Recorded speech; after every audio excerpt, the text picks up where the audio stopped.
पाँच दिनको चाड हो साह्रै रमाइलो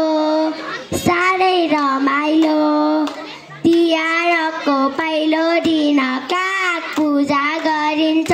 तिहारको दोस्रो दिन कुकुर पूजा हुन्छ तिहारको तेस्रो दिन गाई पूजा गरिन्छ राति फेरि बत्ती बाली लक्ष्मी पूजा हुन्छ तिहारको तेस्रो दिन गोरु पूजा गरिन्छ तिहारको पाँचौँ दिन भाइ टिका गरिन्छ सप्तरङ्गी टिका लगाए भाइ टिका मनाइन्छ